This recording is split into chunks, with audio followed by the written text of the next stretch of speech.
So yan guys, mayroon tayo ditong ulo ng blue marlin. Ayan, sisigang natin. So yan guys, pinagisa na ko ng sibuyas, bawang at kamatis at luya. Ayan, pinagsama-sama ko na. Ilalagay na natin yung ating isda.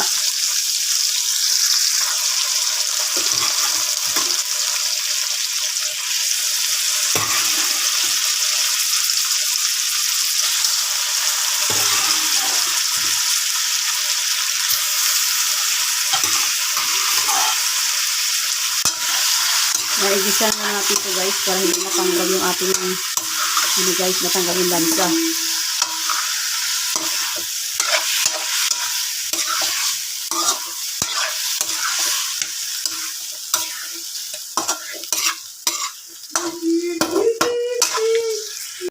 Ginisak mo na siya guys para matanggal yung lansa. Laki ng ulo nito guys. Ito ay yung malalaking yellow pin guys. Oh. Malalaking isda. Lalagay tayo ito guys ng chili guys.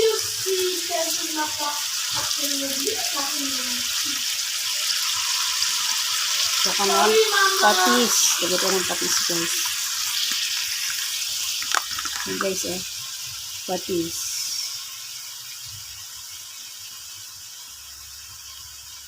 Malabo yung camera ko guys. Pasensya na kayo. Ayan Lorraine patis. Sorry, Mama.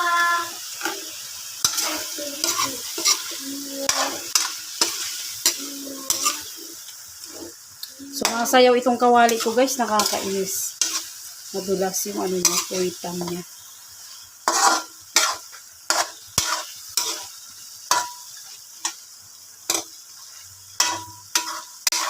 Madulas yung ko guys. Kawali, sumasayaw-sayaw ang madulas yung puwitan niya. Yan, maglalagay tayo dito guys ng water. Mom, water. Maglagay lang ako guys, siguro mga 4 na baso guys. So yan guys, maglalagay tayo ng isang sachet ng So yan guys, luto na siya. Nilagay ko na yung pechay guys. Oh. Yan, goods na to guys. Yan. Ito na ang ating ulo ng yellowfin tuna guys. Yan. Hinaluan ko siya ng laman. So yun guys, yung ulo niya. Goods na to guys. Shout out nga pala guys sa kuyaw ko na si Ruben Janan. Thank you sa pasalubong mo sa amin na isda na to. Ngayon ko palang niluto.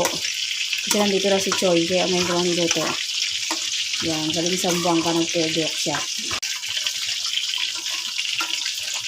Wala nila to guys. Galing Bicol. Nagbakasyon. Ano siya ito guys. Nagpunta siya dito. Yung pasalubong sa amin.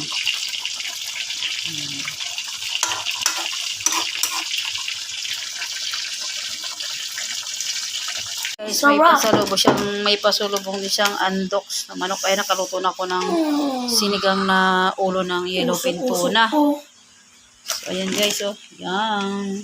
So, ayan guys, nagbili siya ng lechon manok. Ayan, pandagdag rin namin sa ulam namin. Tapos pala guys, yan guys, andoks. Ayan. Nagluto na ako ng sinigang na yellowfin tuna na ulo. So, ayan, pandagdag namin sa aming ulam.